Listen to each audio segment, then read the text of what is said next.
Movie Life episode 12, reviewing the Bourne Legacy. No Matt Damon in this one. They decided Matt Damon didn't want to do it, Paul Greengrass didn't want to direct it, that's the guy who directed the last two. So they said, let's get stockier and less famous with our leading man. So they have Jeremy Renner, who's solid in it. But on this trajectory, I assume the next Bourne will be the Bourne Midgetry starring Peter Dinklage, if they just keep getting shorter and blockier type people that are less famous to play the Bourne hero. And his name's not Jason Bourne, but they're really kind of using that name still. His name's some shit like Aaron, I don't even remember. It's like Aaron Cross. He sounds like a kid I went to Riverdale Country School with. Aaron Cross or some shit like that. Like, sounds like third generation Princeton man, but that's who Jeremy Renner's playing. It's sort of an unnecessary sequel. I thought the way that Matt Damon won the Bourne Ultimatum ended was perfect. So naturally what Hollywood does is they then proceed to hump a dead horse into submission with more and more sequels.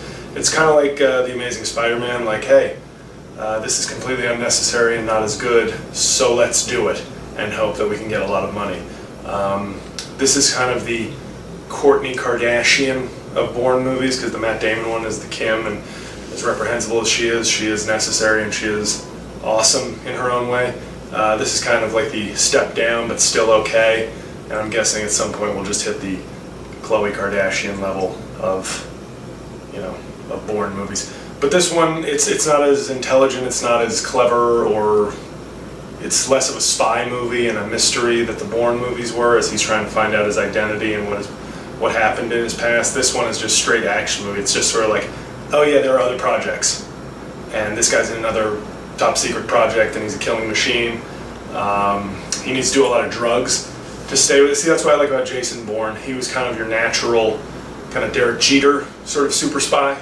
All natural, all pure talent, whereas Aaron Cross, or whatever the fuck his name is, Jeremy Renner, it needs to take drugs to maintain all his stuff, so he's sort of like a junkie. He's kind of the Sammy Sosa of Bourne type people, even though he's not a Bourne, and I don't know why I'm just not happy that they call it a Bourne movie, because the guy's not Bourne.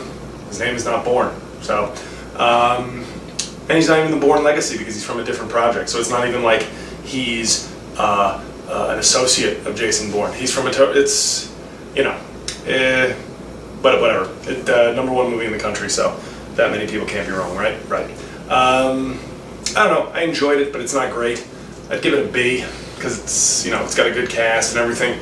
But yeah, it's no Bourne, even though it says Bourne in the title. You're all gonna see it anyway, so. Whatever, don't listen to me. But if you were listening to me, I'd say rent it. As they go by the original 3 Bournes, and I looked over to my DVD case.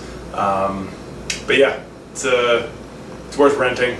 But it's a pure action movie, which is fine, except when comparing it to the Bourne movies, because those were action movies that made you think and had interesting stories. This is just sort of a 2-hour chase movie. So I don't know. I give it a B though, so that's not a horrible grade. So I guess that's it. Next week I'll be reviewing a new Shakespearean film that I'm excited about called The Expendables 2. So check in for that next Monday. Alright, thanks. Wanna get the feeling, gotta get the feeling, gonna get the feeling once again. Wanna get the feeling, gotta get the feeling.